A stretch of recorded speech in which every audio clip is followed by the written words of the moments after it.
Gostaria de agradecer, em nome do presidente da CNEM, a oportunidade de estar participando desse painel, desse debate. Nós tivemos recentemente, no Rio de Janeiro, uma programação, uma proposta de um encontro com a imprensa, e o objetivo do encontro é justamente criar um canal de comunicação com a mídia, para nós entendermos melhor o mecanismo de comunicação que o setor nuclear precisa fazer no sentido de se expor melhor para a sociedade. Então é sempre oportuna essa oportunidade de estar podendo falar um pouco sobre nossas atividades. A minha apresentação, na realidade, é bem mais um pano de fundo, né? Muita coisa já se comentou aqui, a respeito, por exemplo, do que se fala hoje de desenvolvimento econômico, desenvolvimento social, demandas por força de um crescimento exponencial da população e impactos ambientais que isso traz para o planeta como um todo. E a ideia é que esse tipo de situação deve ser tratado sob a ótica de avanços tecnológicos que possibilitem dar sustentabilidade a essa componente de demandas, necessidade de desenvolvimento e crescimento populacional, né?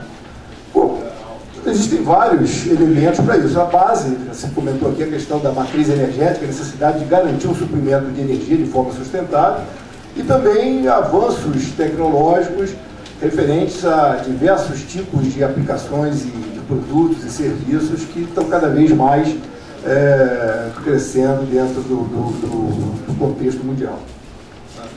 Com relação à matriz energética, já se comentou aqui, eu queria só, acho que dos slides do Leonan apresentava uma comparação, eu queria reforçar um pouco isso, porque quando nós olhamos no mundo, né, a grande fonte energética é o carvão, é a principal fonte usada ultimamente, e quando a gente compara com o Brasil, a gente verifica ali a grande participação da geração hidráulica.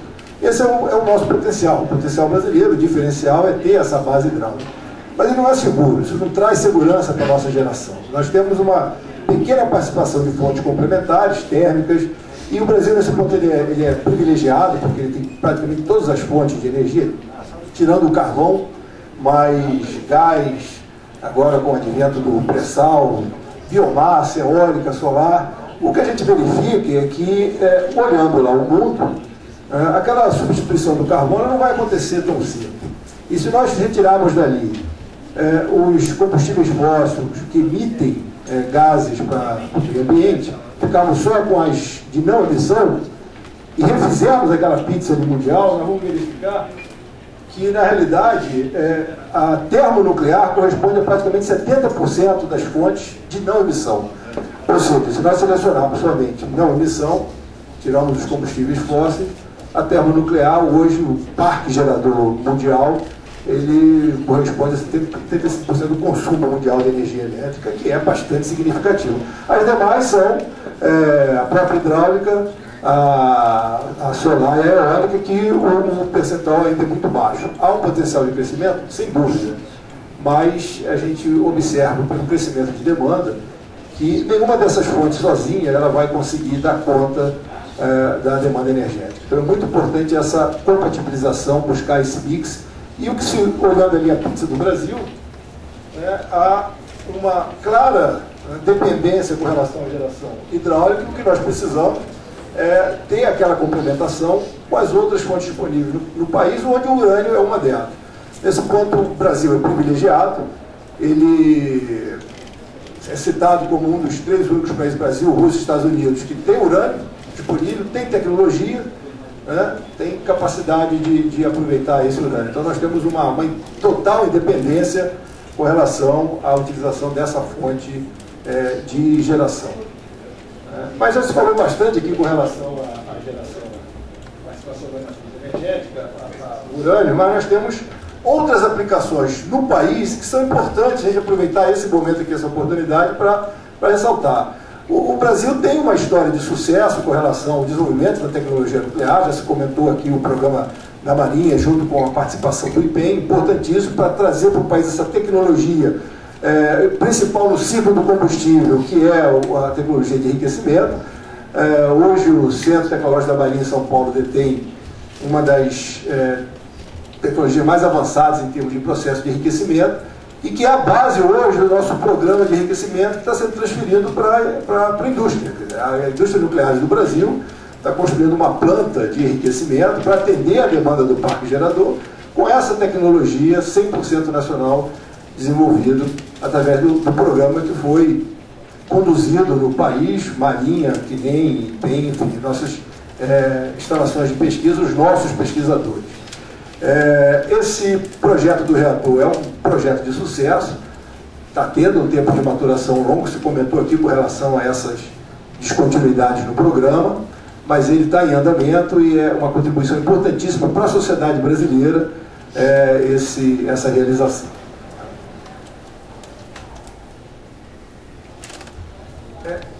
Outro projeto que também é um projeto que a gente chama de arraste do setor nuclear brasileiro, que iniciou o ano passado, é importantíssimo, é o projeto do reator multipropósito brasileiro. Há coisa de 2 anos atrás, o mundo passou por uma crise no fornecimento de radioisótopos para a medicina, porque se deu conta que existia um grande fornecedor mundial, na realidade quase que 60% do fornecimento mundial de radioisótopos, né, do molibdênio, para exames de cintilografia era fornecido pelo Canadá, né, produzido no reator canadense, que teve um problema, teve que sair de operação, passou por uma reforma grande, e com isso o mundo perdeu o seu abastecimento, o Brasil inclusive. Então nós tivemos que fazer, no Brasil, na CNEM, nos institutos de pesquisa que produzem esse material, consumindo uma parte importada, produzindo outros aqui, um esforço enorme no sentido de compensar essa ausência do molibdênio produzido no Canadá. E aí se tomou a decisão, então, de que nós não podemos ficar nessa dependência. E aí se elaborou, se desenvolveu a proposta do reator multipropósito brasileiro, é um empreendimento de quase R$1 bilhão, e já está em andamento a parte de elaboração do projeto básico, projeto detalhado. Então esse é um projeto de arraste que está acontecendo no país, fundamental para atender a questão da medicina nuclear no país, que é uma das outras áreas de aplicação da tecnologia nuclear, deixando um pouco de lado agora a questão energética, a aplicação em medicina, né? Não só com radioisótopos produzidos em reator, mas também os de meia-vida curta, que já foram inclusive objeto, falando dentro do tema da regulamentação, já foram objeto de flexibilização do monopólio constitucional, possibilitando a participação da iniciativa privada na produção, comercialização e fornecimento de radioisótopos de meia-vida curta, e a gente tem observado nos últimos 2 anos um crescimento muito grande de instalações, que são os ciclotros, destinados a produzir e fornecer esses insumos para a sociedade. E, além da aplicação na medicina, nós temos um conjunto enorme de aplicações de técnicas nucleares e vários outros segmentos. Comentário do nosso colega do IPEM, na realidade o IPEM ele hoje é uma referência nacional, juntamente com as outras unidades de pesquisa da Comissão Nacional de Energia Nuclear, no que se refere à aplicação de técnicas nucleares. Eu gostaria de citar algumas delas, talvez o Kuramoto possa depois entrar mais em detalhes, o Kuramoto dá bem, mas o Brasil tem um potencial muito grande na área de agrobusiness, né, do agronegócio. E nós temos algumas aplicações. A Embrapa usa técnicas nucleares para desenvolver, fazer pesquisas com fertilizantes, absorção, melhoria de processo produtivo. E nós temos o IPEM desenvolvendo esse tipo de atividade e o SENA, também da USP em São Paulo. Temos uma aplicação importantíssima na parte de irradiação de alimentos. Isso o país está desenvolvendo. O IPEM tem um projeto de um reador, o Brasil tem um radiador industrial, um projeto, ninguém precisa importar um radiador. Nós temos capacidade de fornecer um. E nós temos um polo de produção de frutas, que é em Petrolina, e que está desenvolvendo um projeto para desenvolver a radiação. A radiação de frutas ela exige uma série de cuidados, você tem que desenvolver para cada tipo de fruta, de cada região você tem que desenvolver um processo de radiação. E o setor nuclear brasileiro está contribuindo nesse sentido, né, com esse desenvolvimento, e futuramente se espera que essa exportação de frutas brasileiras, inclusive por algumas exigências, os Estados Unidos, por exemplo, estão abandonando a importação que não seja de fruta irradiada, porque aí você evita o uso de fungicidas ou o tratamento térmico que altera o sabor da fruta. Então isso é uma contribuição muito grande do setor nuclear para uma atividade de negócio do país. Uma outra aplicação também relacionada a essa área, essa é bastante interessante, é o que a gente chama de a fábrica de moscas, né? Existe também lá em Petrolina uma fábrica que produz mosca estéril através do processo de radiação.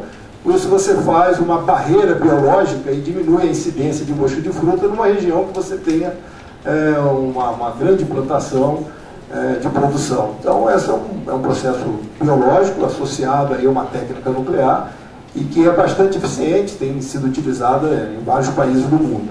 É outra colaboração do setor nuclear.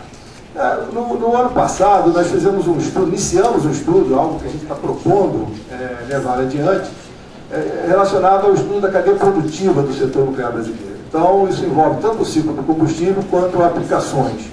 E surgiu como uma das oportunidades com relação à utilização de aplicações, a questão, por exemplo, do tratamento de pedras irradiadas. O Brasil é um potencial, ele exporta pedra em estado bruto. E quando você faz um processo de tratamento com irradiação, você ganha coloração, você melhora, você pega um quartzo irradiado, lapida ele fica uma pedra preciosa. E isso é um mercado mundial de alguns bilhões de dólares. E nós estamos fora desse mercado e temos uma produção enorme de exportação de pedra em estado bruto. Então, são algumas contribuições que o setor nuclear pode trazer para a sociedade brasileira através de instituições de pesquisa e mecanismos que envolvam políticas públicas. Então, nós precisamos de políticas públicas que incentivem esse tipo de aplicação, além, claro, da contribuição na nossa matriz energética. E aí a gente precisa falar no nosso marco regulatório e no arcabouço institucional do país que existe dedicado ao setor nuclear. Uma figura geral sobre a questão da legislação brasileira, nós temos desde cláusulas constitucionais, vou falar um pouco mais adiante sobre isso, e passando por decretos e leis federais, e as normas nucleares, e inclusive também guias internacionais, que são acompanhadas junto à Agência Internacional de Energia Atômica e junto a outros países. Normas nucleares, hoje o Brasil tem atualmente na ordem de 44 normas nucleares hoje implantadas. Existe um processo de elaboração de normas, inclusive com a participação de sujeito à consulta pública, então é um processo que está bastante dinâmico na CNEM com relação a esse desenvolvimento de normas. E o nosso arcabouço, depois eu volto para falar um pouco mais da questão de legislação, alguns aspectos específicos que nós temos nesse marco legal brasileiro, mas a nossa arcabouço institucional, nós temos o Ministério da Ciência e Tecnologia, nós temos o Ministério da Defesa e nós temos o Ministério da Educação e o Ministério das Relações Exteriores. Na realidade, são as frentes onde o setor nuclear está presente. Ciência e Tecnologia, nós temos, além das unidades de pesquisa do MCTI, nós temos a própria CNEM, com seus institutos de pesquisa, e empresas vinculadas, que são a ANB, Indústrias Nucleares do Brasil, e a Nucleb, que é uma empresa de mecânica pesada para fornecer componentes para a indústria nuclear. A ANB, com o ciclo do combustível, toda a produção de combustível para nossas usinas nucleares, exploração de urânio e produção de combustível.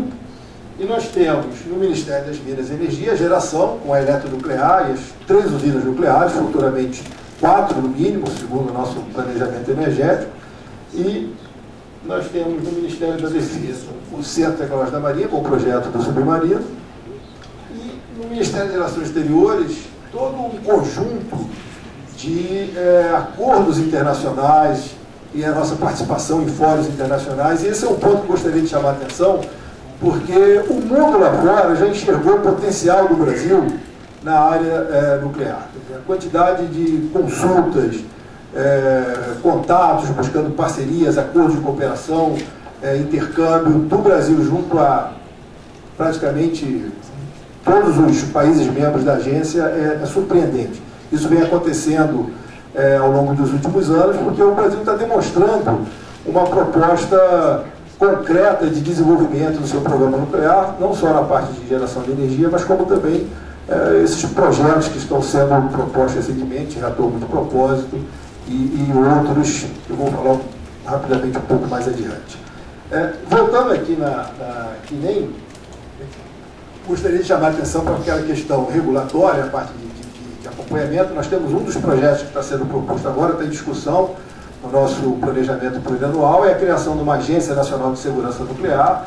Isso é uma demanda que vem sendo amadurecida no país já há algum tempo, e é onde ficaria, então, toda a autoridade regulatória do Brasil nesse sentido. Essa atividade de controle e fiscalização hoje é exercida dentro da Diretoria de Radioproteção e Segurança, e ela atende, está segmentada para atender a parte de usinas, reatores de potência, a parte do ciclo do combustível, matérias-primas minerais, salvaguardas nucleares, transportes e rejeitos radioativos.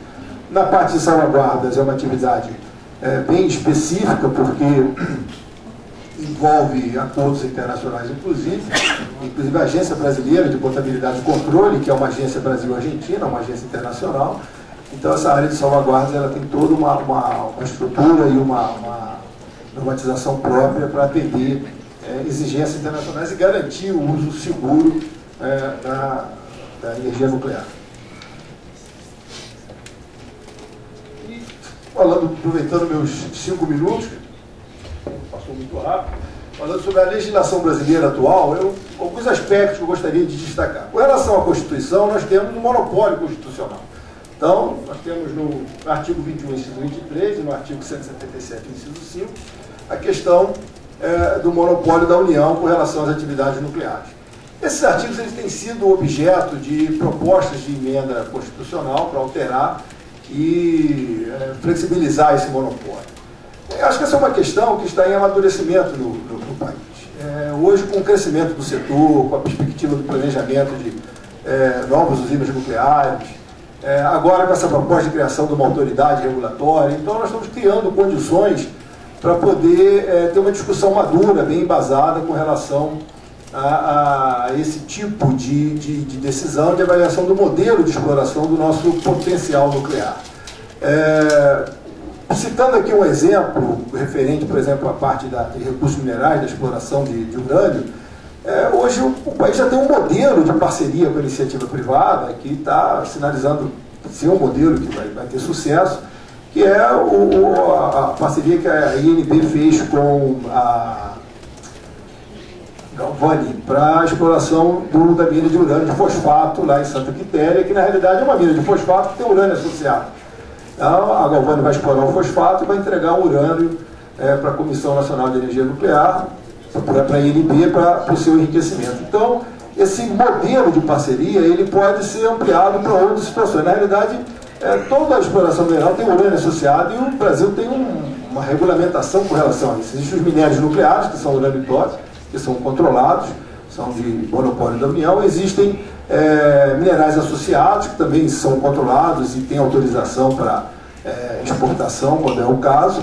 E existe aquele outro que tem um certo teor de urânio, e o que se faz é autorizar a sua exportação e, dependendo do teor, a empresa exportadora ela paga, ela ressarce a União num cálculo equivalente feito à quantidade de material radioativo de urânio ou tório que foi exportado. Então, existe aí já um arcabouço legal que permite trabalhar essa questão, e esse modelo que a INB desenvolveu agora com a Galvani pode ser um modelo a ser utilizado em outras oportunidades. Com relação à legislação nuclear em si, eu só citei a Lei 4.118, que até aproveitando uma figura que o Nassif colocou, hoje a gente tem uma ferramenta de internet fantástica, você buscar a Lei 4.118, ela vem com todas as suas alterações posteriores, decretos, leis, então é muito fácil hoje você acompanhar o arcabouço legal. E eu gostaria de chamar a atenção que, na realidade, o setor nuclear brasileiro ele é dinâmico.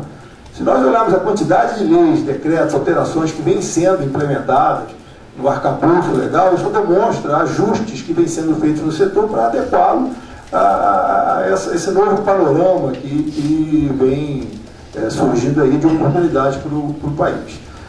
Duas leis que eu gostaria de chamar a atenção são as mais recentes, que também estão dentro dessa linha de evolução do nosso marco regulatório. A Lei 9.765, que é chamada Lei das Taxas, que até 1998 a CNEM não cobrava taxa de licenciamento. Então, isso foi um amadurecimento do setor, porque, inclusive, criou uma obrigação mútua. Quer dizer, o licenciado ele tem que cumprir os seus requisitos de licenciamento, mas a CNEM também tem que cumprir as suas obrigações como órgão licenciador. e a lei das taxas estabelece valores para isso e regras, né, de como conduzir esse processo. Então, essa foi uma lei recente dentro do nosso arcabouço legal e vem ao encontro aí da criação da própria autoridade regulatória. Seria a base, vamos dizer assim, de receita de uma autoridade regulatória nessa linha da segurança nuclear, da fiscalização e controle. Mais recentemente, nós tivemos a chamada lei de rejeitos, a 10.308. Essa lei é importantíssima, porque rejeitos é um dos temas, né, que se discute bastante com relação ao setor nuclear. E a lei de rejeitos, ela estabeleceu uma série de mecanismos, definiu na legislação que tipos de depósitos de rejeitos que se tem, inicial, intermediário e primário, e estabeleceu, inclusive, questões de indenização a municípios que tenham instalações de rejeitos. Por exemplo, o nosso repositório de rejeito em Goiânia é um repositório, é um depósito definitivo, né, um depósito final, e a Comissão Nacional de Energia Nuclear paga uma taxa, uma indenização anual ao município de Abadia de Goiás. Isso foi criado a partir dessa lei de rejeitos. Então, o município de Abadia de Goiás, na realidade, quando foi instalado o depósito, o repositório, tinha 600 habitantes, era um distrito de Goiânia. Hoje é um município de mais de 6 mil habitantes e o depósito está instalado dentro de um parque ecológico, é aberto à visitação pública, é uma história de sucesso com relação à mitigação de um acidente, a transformação disso daí, até mesmo numa instalação com uma inserção perfeitamente harmonizada junto à comunidade onde ela se insere. E a lei de rejeitos ela estabelece esse mecanismo. Quando se fala na questão dos rejeitos radioativos, sempre uma questão polêmica, eu acho que é um tópico que mereceria também uma discussão mais ampla da CIF. Mas rejeitos nucleares, eles na realidade são de volumes muito pequenos, o volume que necessita, o espaço que necessita para armazenar, tanto o rejeito de baixa e média quanto o de alto, é um volume extremamente baixo comparado com a energia que é fornecida, e a lei de rejeitos, então, ela deu uma formatação para esse assunto no país e certamente que vai ser bastante ampliada com essa nossa expansão futura e discussão que nós temos hoje. Um dos projetos que foram incluídos no PPA, que está sendo analisado pelo Congresso agora, é a construção do repositório definitivo de rejeitos para o país. Nós temos alguns projetos contemplados no PPA. Nós temos o reator multipropósito, o repositório de rejeitos, a criação da agência e formação de recursos humanos. Foram temas que foram mencionados aqui no debate, eu acho importante mencionar. Certamente, nós conseguimos uma parte do equacionamento orçamentário necessário, aquilo que o Leonardo mencionou, nós estamos sempre buscando recursos da União. Tivemos uma inserção relativamente satisfatória nesse PPA que está em análise, mas certamente que teremos que buscar as complementações necessárias. E aí eu coloquei ali como uma última lei que não tem nada a ver com a área nuclear em si, mas eu acho que é uma lei importantíssima, até em função do que se falou aqui, que é a lei de inovação. Quando nós falamos em desenvolver o setor nuclear brasileiro, nós temos que pensar na mobilização da indústria para isso e nós vamos ter um período aí de uma aliança estratégica entre o setor público, que está hoje, o setor nuclear, todo monopolizado e conduzido pelas instituições públicas, uma aproximação com a iniciativa privada. O caminho, a ponte para essa ligação é a lei de inovação, nos dois sentidos, não só para atender ao setor nuclear, mas também para promover o desenvolvimento das técnicas nucleares em outros setores econômicos. Então, a lei de inovação hoje é um caminho e nós estamos tendo dificuldade com relação à lei, existe uma série de restrições ainda envolvendo TCU, etc., que ainda não estão equacionadas, mas é um potencial que tem que ser explorado, a efetivação da utilização da lei de inovação para alavancar esse desenvolvimento, né? E, finalizando, você comentou muito aqui sobre modelos de sucesso. Eu vejo o seguinte, alguém comentou a experiência da Coreia. Na realidade, Coreia e o Brasil começaram juntos o seu programa nuclear. E hoje a diferença entre os dois programas é gritante. Então, o que a gente precisa realmente ter um planejamento, um programa definido e as ações correspondentes. Teve um colega nosso que mencionou a questão da China, né, como que a China tem tudo programado, previsto, programado. Eu fiz um levantamento, uma vez já comentei isso em alguma dessas reuniões, na Olimpíada de Sydney, a China se pleiteou, né, duas Olimpíadas depois. Em Sydney ela foi em terceiro lugar no quadro de medalha.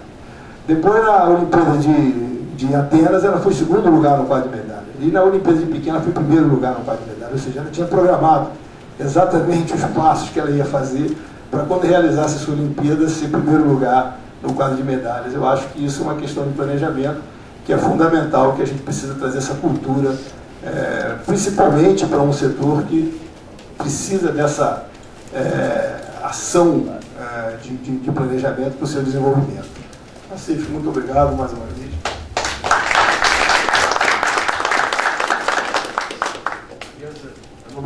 Essa loucura do antiplanejamento aí, dos anos 90 aí, até o mercado, para conseguir se colocar, ele precisa ter noção de prioridades, de áreas. É uma questão de articulação de informação. No Brasil, qualquer forma de planejamento indicativo nos anos 90 era visto como a volta ao segundo PND, sovietismo. Eu lembro no auge lá que veio um americano que deu uma entrevista amarela para a página amarela da Veja e falou: o que ele quer ser? É uma coisa óbvia em qualquer economia de mercado.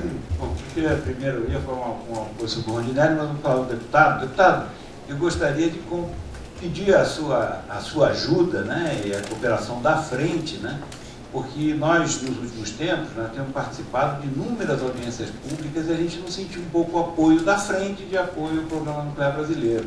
E muitas delas nós ficamos completamente desamparados, com uma série de guerrilheiros nos atacando e a gente sem ter ninguém para nos defender. E agora, eu participo do senhor que dia 24, próximo agora, teremos mais uma na Comissão de Meio Ambiente da Câmara dos Deputados. Eu pediria isso, se eu pudesse nos dar um apoio, seria muito bem-vindo, não só o senhor, como os demais parlamentares da frente, né? Sim, na verdade é falta de comunicação, de não é informado no Congresso, as coisas são concomitantes e se a gente não se programar, terá... Realmente que a gente tem. Realmente eu compartilho com o senhor que é muito difícil hoje, depois de Fukushima, discutir o tema no Congresso Nacional, mas eu vejo uma luz, eu talvez não seja tão pessimista como o senhor, eu tenho visto uma luz no fim do túnel, eu acho que essa audiência de 24 vai mostrar até essa luz, porque a gente conseguiu ao longo de um longo trabalho ter uma mudança bastante significativa de postura da presidência da Comissão do Meio Ambiente da Câmara.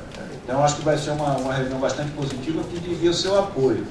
O segundo ponto, também queria comentar para o senhor, eu acho que a sua afirmação foi muito forte. Chamar as usinas de Angrão e Angra 2 de obsoleto, o senhor está chamando 99% do parque nuclear mundial de obsoleto. Então, eu acho que Angra 2 é tão obsoleta como um caminhão Mercedes-Benz que funciona aí. O caminhão Mercedes-Benz da década de 80 e funciona perfeitamente, você não pode desligar o caminhão, porque senão a economia brasileira para. Então eu acho que essa abordagem ela é muito forte e a pessoa que não conhece escuta isso e fica com essa imagem na cabeça que a usinas são obsoletas, coisa que, se eu desculpe, não é realidade. Né? Então eu queria passar ao senhor, realmente não é. Eu não sei se eu já tive a oportunidade de encontrar o senhor em outras vezes, eu não sei se o senhor chegou a visitar. Não, eu não fui. As informações que eu tenho, por isso que eu ressaltei, eu nem conheço. Antes de mais nada, o senhor pode ter certeza que na semana que vem o senhor está recebendo um convite especial para o senhor visitar a Central Álvaro Alberto e eu tenho certeza que a sua imagem vai mudar bastante. E eu tenho certeza que o senhor não vai chamar mais as usinas de obsoletas, porque elas não são. Porque se assim o fosse, volto a repetir, 99% das usinas em operação, das 440 usinas em operação no mundo, seriam chamadas de obsoletas também. E são essas usinas, obsoletas entre aspas, que garantem 15% da eletricidade gerada no mundo. Então a gente tem que ter um pouco de cautela, que frases vindas, especialmente do senhor, que era o líder da frente parlamentar de defesa do programa, me deixa bastante assustado. Então, certamente semana que vem o senhor vai estar recebendo um convite e agendar, por favor, a sua disponibilidade, visitar a Central Álvaro Alberto. Vai ser um prazer. Agora, falando do ponto do Rondinelli, só complementando, eu acho que o Rondinelli passou sobre aquela legislação, e eu acho que ele passou muito rápido, e eu acho que, aproveitando o gancho da presença do deputado, um ponto a ser aprofundado, essa discussão. Primeiro, o Rondinelli disse que as atividades nucleares no Brasil são monopólio da União. Bom, primeiro, tecnicamente, isso não é verdade. O que é monopólio da União são os minérios nucleares e toda a sua cadeia de processamento.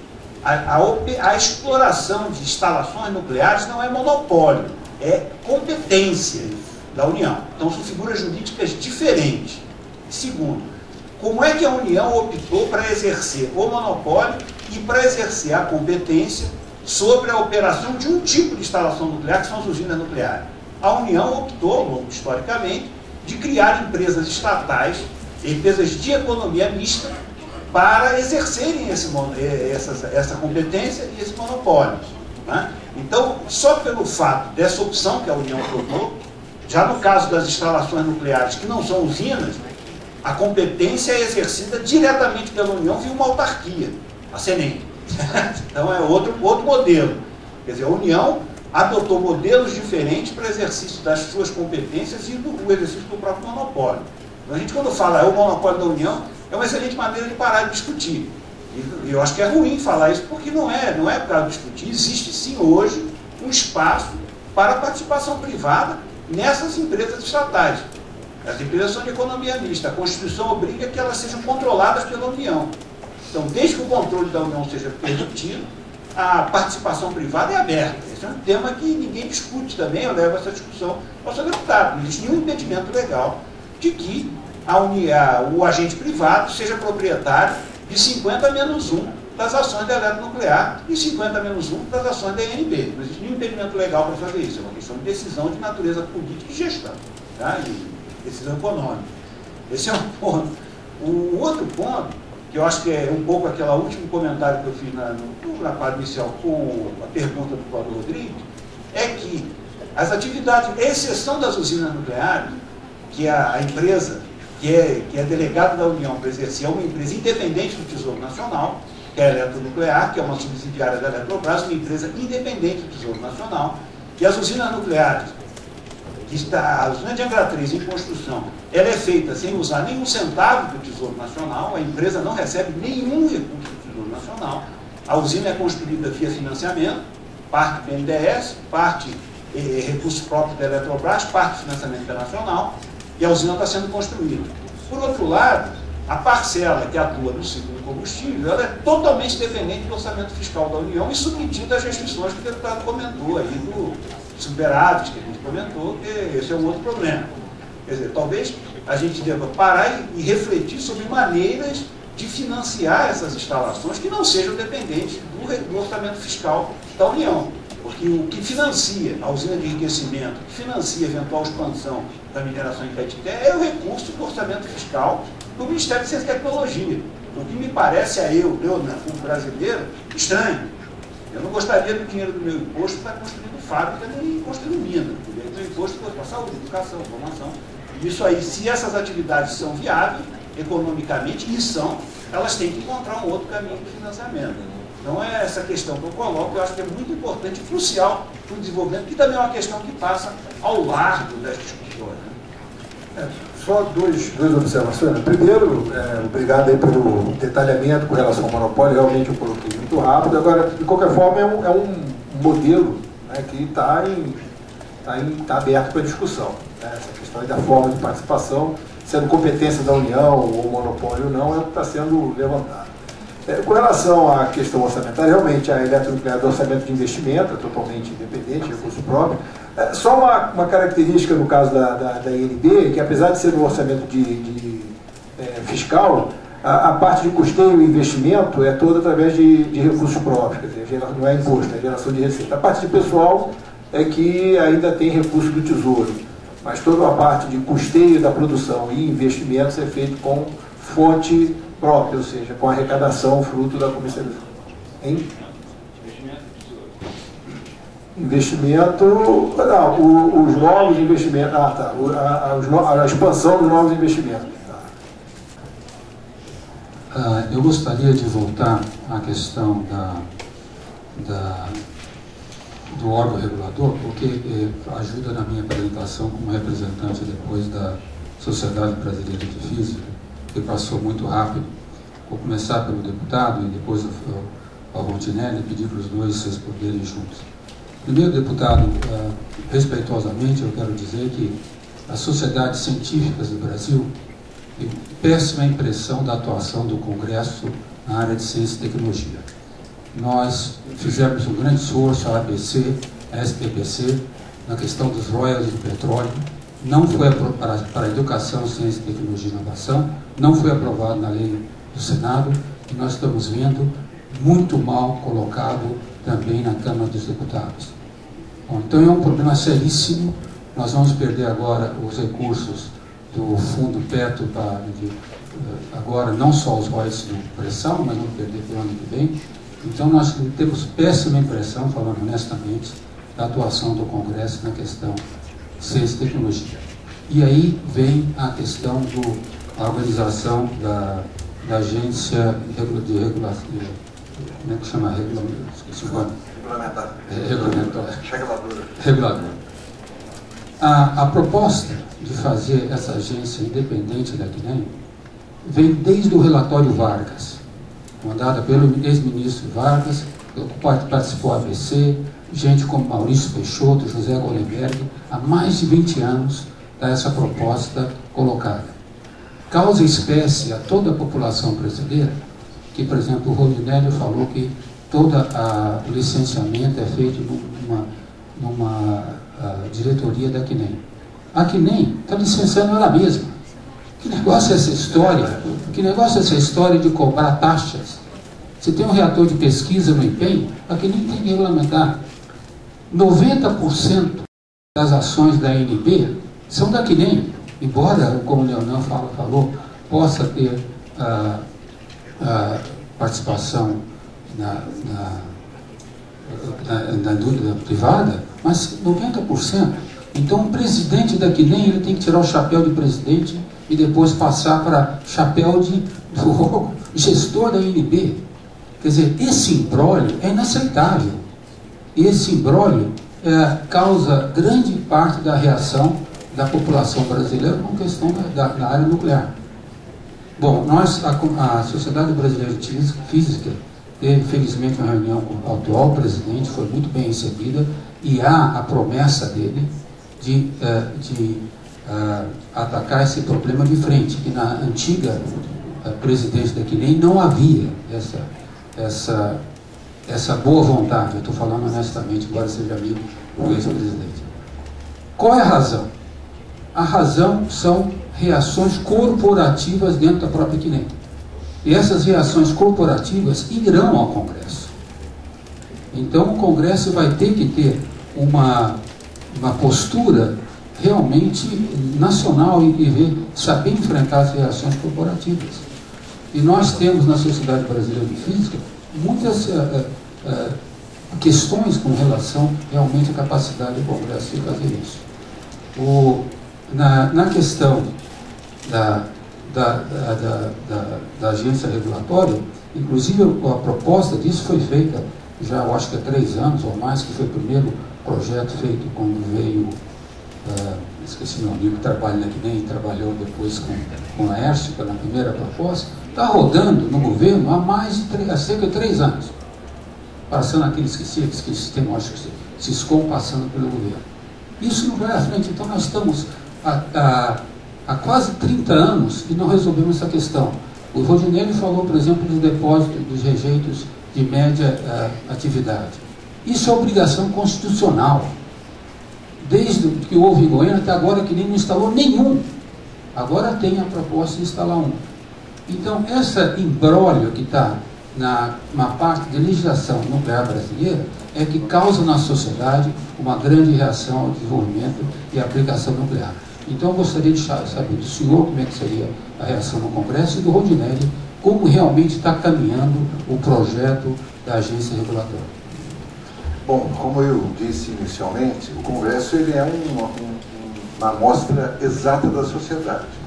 Quando a gente reclama do Congresso, a gente está reclamando da nossa sociedade. E na nossa sociedade, ciência e tecnologia nunca foi uma prioridade real. Ela sempre ficou fechada dentro das universidades, que não tem uma interlocução muito boa com as empresas e não tem essa visão empresarial que é do nosso sistema, diferentemente do americano e dos outros países.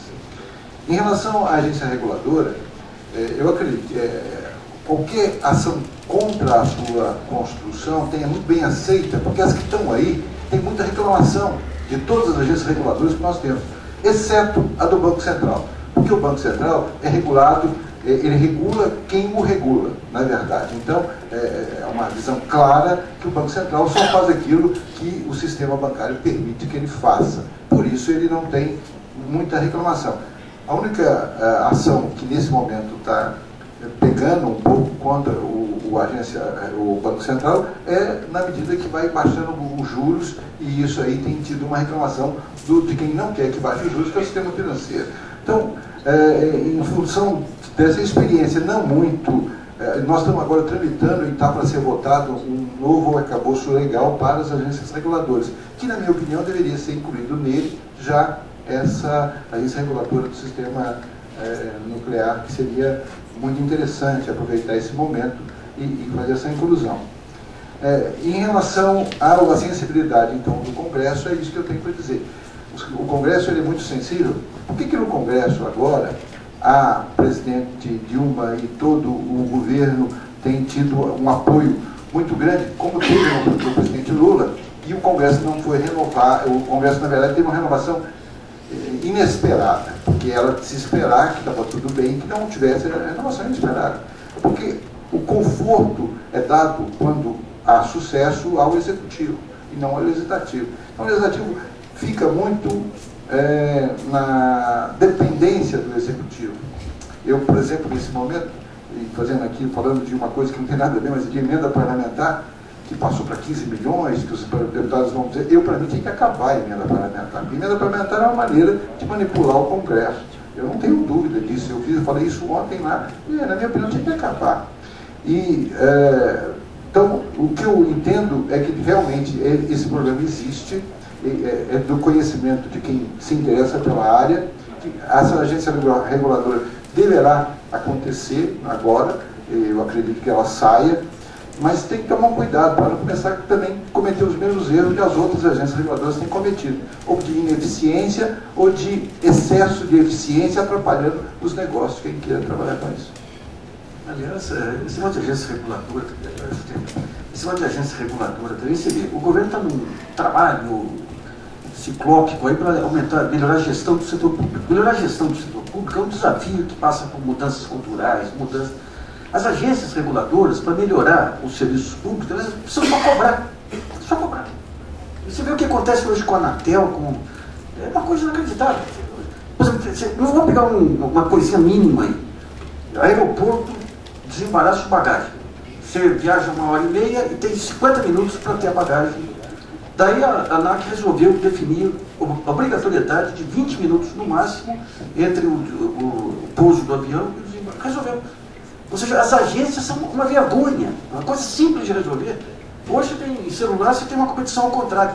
A operadora X joga um preço barato, não oferece serviço nenhum, porque sabe que a outra operadora também não tem qualidade. Essa questão de agência é uma vergonha, uma coisa vergonhosa, efetivamente. Essa aí foi a parte do fracasso, eu acho, do governo Lula nesse período aí. Bom, tem que responder um pouco. Concordo com tudo que você falou. Realmente, esse projeto da agência já deveria ter saído e se retomou agora. Hoje existe um grupo de trabalho que retomou o projeto, está remodelando, reformatando, atualizando. Eu acho que é muito importante essa observação do Nassif. A gente tem que olhar o que não está funcionando no modelo das agências reguladoras, porque no caso da nuclear, a gente tem uma característica muito importante. O principal disso daí é a questão da segurança. É uma autoridade regulatória. O licenciamento, o controle, a fiscalização, sob a ótica da segurança, da proteção.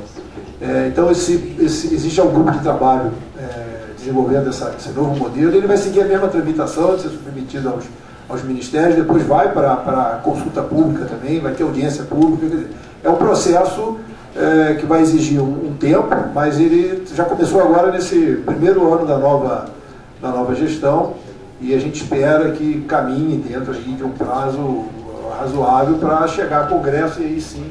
Ele já entrou como uma meta do PPA. O nosso PPA dos próximos 4 anos já incluiu o retorno de propósito, incluiu o repositório de regime, que é outra discussão importante, que a gente vai ter todo um processo de como você conduzir uma discussão nacional de levar um repositório de rejeito a um município.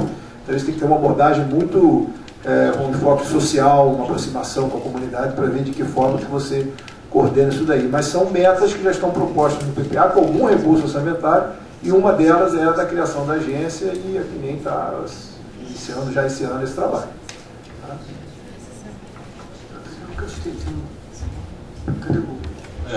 Alexandre Ramos, Escola de Artes, Ciências e Humanidades da Universidade de São Paulo. Você fez um comentário, Rondinelli, que me motivou a pensar a seguinte questão. Aproveitando uma fala do Leonan também. O Brasil tem a segundo estimativas, a segunda maior reserva de urânio. Então, e o terceiro maior parque de recursos hídricos no mundo. E é natural que nós tenhamos, consequentemente, 85% da nossa energia elétrica gerada via forma hidrelétrica. No entanto, se nós temos a segunda maior reserva de urânio, a opção nuclear é tão natural quanto a hidrelétrica. Então isso não é um crime, não é um pecado nem nada, nós simplesmente temos que usar os recursos naturais que estão aqui. Da mesma maneira, do mesmo jeito que o país tem como vocação econômica a agricultura, um país que tem a segunda maior reserva de urânio do planeta tem que ter como vocação econômica e tecnológica a área nuclear. Então, nesse sentido, eu queria saber primeiro o que está empatando a foda, usando um termo popular de boteco, o que empata a foda da gente não conseguir desenvolver o setor nuclear e usar todo o potencial que nós temos. Em segundo lugar, eu quero saber qual é o papel da CNEM para fazer essa foda acontecer e do Legislativo. E só aproveitar um comentário, nós vivemos num mundo obscurantista. Nesse mundo obscurantista existe aquecimento global, Papai Noel e juros do Banco Central influenciam na inflação. Gostaria que alguém demonstrasse o teorema, desafios economistas a fazerem. Sobre os juros do Banco Central, eu posso falar. Bom, sobre o desenvolvimento futuro, na realidade nós somos hoje, em termos de reserva de medidas, nós somos a sexta reserva do mundo. Mas essa corrida de primeiro lugar, ela está mudando. Os países hoje estão realmente investindo em prospecção, justamente visando esse mercado, não só de urânio, mas de geração própria de energia nuclear. Nós temos alguns passos que têm que ser seguidos. Você comentou aqui, por exemplo, se parou a prospecção no país. Isso é importantíssimo, retomar a prospecção, avaliar novamente a disponibilidade que nós temos. Hoje as reservas de medidas, elas atendem a essa projeção de 8, 9, até 10 novas usinas, se for o caso. Então as reservas que nós temos hoje medidas, e o que se espera é encontrar, aumentar esse potencial, não só no sentido de garantir mais segurança esse atendimento, mas até mesmo participar de um mercado internacional. Né? Mas teria que começar por aí. Vamos começar com prospecção e retomar. Acontece que o Brasil ele tem a questão da geração hidrelétrica é muito forte, como você falou. Mais de 90% da nossa geração elétrica no Brasil é hidráulica. Isso é uma fonte relativamente barata. O que está acontecendo agora é que esse potencial hidráulico ele está se esgotando pelo tipo de usina que você pode construir, levando para maiores distâncias, na Amazônia, que você não tem uma queda muito grande, são usinas a fio d'água. Então isso abre mais perspectiva para as fontes complementares, onde aí entra a nuclear. A gente espera que é uma questão agora de conjuntura. Realmente houve uma mudança, realmente até estrutural, vamos dizer assim, na necessidade de adequar a matriz energética, e traz uma questão de custos também. O próprio custo da geração hidráulica está subindo um pouco, né, em relação às usinas anteriores, e as demais fontes térmicas que podem ser utilizadas. Então, nós temos aí um advento do pré-sal, vai trazer uma disponibilidade de gás muito grande, mas o gás tem outras aplicações, não só para geração de energia elétrica. Então, de qualquer forma, tem um espaço para esse desenvolvimento que a gente espera agora, que com essa demanda isso venha realmente a acontecer. Tivemos vamos dizer assim, essa ocorrência aí relacionada a Fukushima. Eu queria só dar o meu entendimento aqui com relação. Eu vejo o seguinte, o que aconteceu no Japão foi um um cataclisma de dimensões planetárias. E as usinas nucleares já existiram. Na realidade, a engenharia nuclear ela provou que é segura. Quando nós avaliamos as consequências em termos de população, zero, e tenho certeza que a hora que se concluir os estudos com relação à questão de áreas, descontaminação, área restrita, nós vamos ver que as consequências são baixas em relação ao benefício que aquelas usinas trouxeram. Esse vai ser o resultado de Fukushima. Então, esse ano nós tivemos uma intercorrência aí totalmente inesperada, mas para mim, quer dizer, tirando a questão da preocupação, do trauma, eu acho que o Japão sofreu muito mais com um terremoto e tsunami do que com o fato do acidente na usina, mas nós vamos chegar à conclusão de que a tecnologia nuclear provou que é segura. E que daqui para frente, com as novas medidas, como o Leonel falou, acidente severo acontece, mas a tecnologia provou que consegue dar conta de um acidente severo. Essa é a observação que eu queria fazer. Bom, em relação ao que não está desatando aí o nó, usando outro termo, na minha opinião foi porque durante um período não se investiu, não tinha dotação orçamentária suficiente, era só de manutenção para o pouco que se fazia. E o que precisa mesmo, você disse bem, é a garantia, de alguma outra forma, que não o Tesouro, porque o Tesouro gasta 1/3 com os juros da dívida e o serviço da dívida. Então, que tenha uma garantia de demanda e de financiamento. Eu acho que está aí o nó da questão.